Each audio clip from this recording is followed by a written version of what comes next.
નમસ્કાર વિદ્યાર્થી મિત્રો, આજે આપણે ઇંગ્લિશ ગ્રામરમાં ઇન્ટ્રોગેટિવ પ્રોનાઉન્સ શીખશું.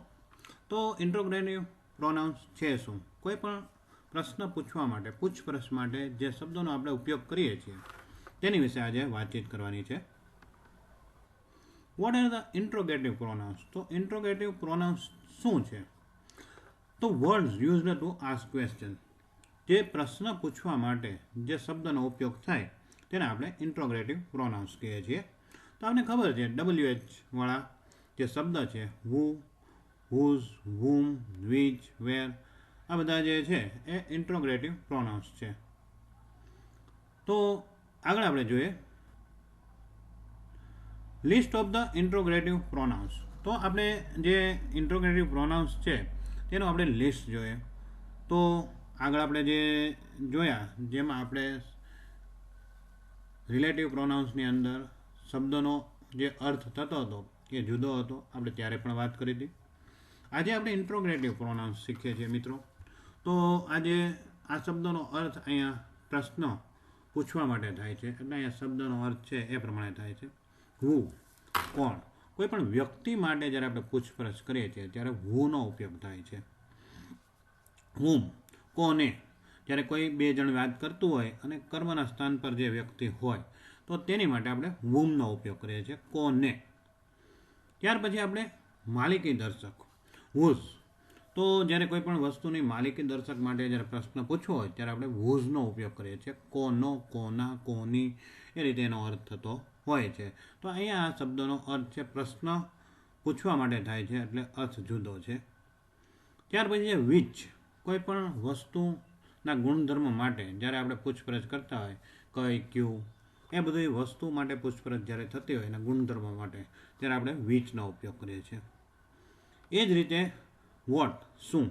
સમય જ્યારે આપણે પૂછતા હોય, કોઈ વસ્તુ માટે પૂછપરછ થતી હોય ત્યારે આપણે વોટનો ઉપયોગ કરીએ છીએ. તો અહીં આપણે જોયું તો આ બધા શબ્દોના અર્થ છે જે રિલેટિવ પ્રોનાઉન્સ કરતાં જુદા છે. Example of who or whom. તો અહીં આપણે ઉદાહરણ જોવાનું છે હુ અને વુમના. તો હુ ઇઝ યોર ટીચર? તમારા શિક્ષક કોણ છે? તો અહીં આપણે કર્તા જે છે એના સ્થાને આપણે હુનો ઉપયોગ કરીએ છીએ.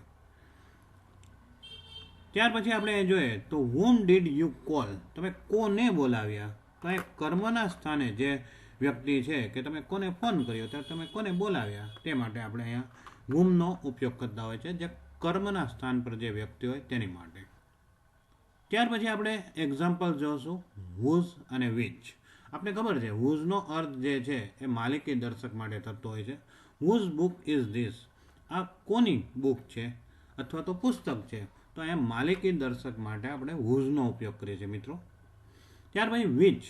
તો અહીંયા જે નિર્જીવ વસ્તુ માટે આપણે વિચનો ઉપયોગ કરતા હોય છે ને, ગુણધર્મ માટે અથવા તો એ પેન માટે કે કોઈ વસ્તુ માટે આપણે લઈએ છીએ. અહીંયા આપણે જોઈએ છીએ કે વિચ પેન ઇઝ યોર? આમાંથી કઈ પેન તમારી છે, બરાબર છે. તો અહીંયા આપણે જોઈએ છીએ હુઝ છે એ માલિકી દર્શક છે અને અહીંયા પેન જે છે એની માટે આપણે એક વસ્તુ માટે લીધું છે. તો કઈ મીન્સ કે ગુણધર્મને સંબંધિત અહીંયા લેવામાં આવતું હોય છે. એક્ઝામ્પલ જોઈએ વોટ માટે. વોટ એટલે શું? What is your name? તો અહીંયા આપણે કોઈ પણ પૂછપરછ માટે આપણે જ્યારે લઈએ છીએ ત્યારે વોટ, તો વોટનો ઉપયોગ આપણે કરતા હોઈએ છીએ.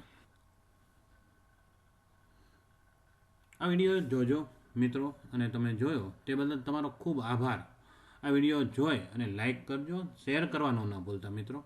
બીજું, આ વિડીયો જો તમને ગમતો હોય અને પહેલી વખત જો ચેનલ પર આવ્યા હો તો સબસ્ક્રાઈબ કરવાનું ભૂલતા નહીં મિત્રો, જેથી કરીને આની પછી અમે નવા વિડીયો તમારી માટે બનાવતા રહીએ. ખૂબ આભાર.